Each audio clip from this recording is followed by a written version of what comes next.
So Senator Reid, being on the head of the Senate Arms Chair Committee, you said a lot of powerful words out there, very impactful things. What have the conversations looked like between you and the committee in Washington over the past few days?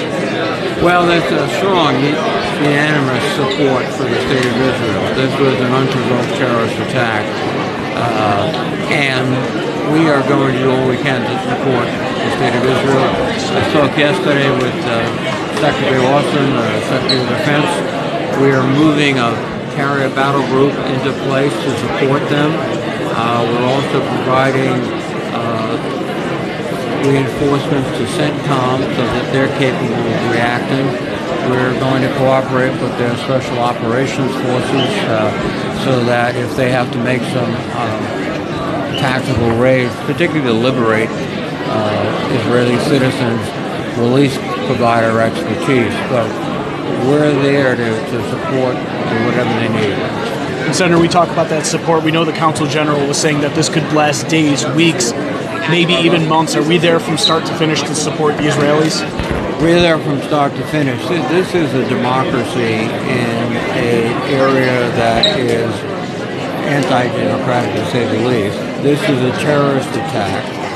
So we are in a common struggle against terrorists and also supporting democratic governments. That's what we're doing in the Ukraine. We have to still keep doing that.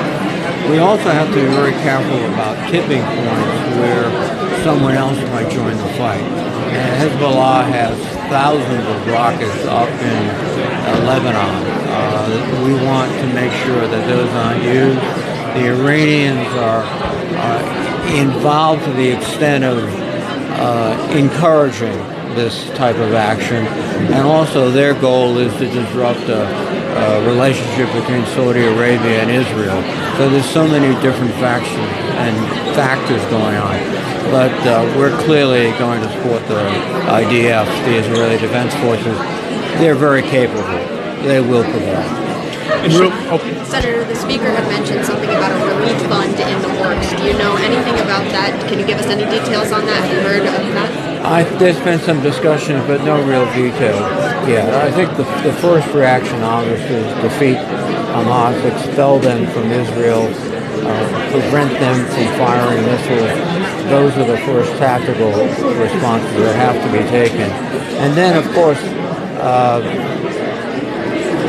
rebuilding those places that have been destroyed. And then also, again, we can't lose sight of trying to find a path to a peaceful, stable Middle East where the Palestinians have a government that is not threatening to Israel and that Israel can live in peace with its neighbors. Senator Reid, even on a difficult night like tonight, we have to consider politics surrounding this in D.C. The government is in sort of a stalemate position right now without the presence of a House Speaker. Is it possible to move quickly the technical appropriations that might be needed in an emergency like this?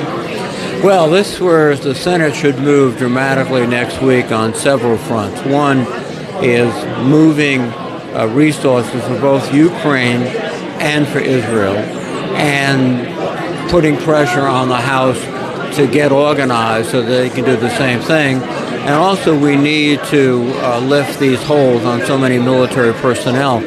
We are now engaged supporting two allies in two different theaters of war. We can't afford this hold and freeze on military personnel. And yet at the same time you have this impasse on the elevation of officers. That's what I just mentioned, that the hold on promotion. And that has to end. Is there, at this moment, and it's so bleak right now, is there any future immediately to the dual state solution? We have to, I think, continue to work toward the dual state solution until there is a sense in the Palestinian community, but also the larger community in the Middle East, that there is a functioning, fair, demilitarized government that is working for the Palestinian people. The pressure or the ability of Hamas and other terrorist groups to incite violence will continue to be present. In the long run, this is the solution to the violence. Thank you. Thank you. Senator, appreciate your time as always.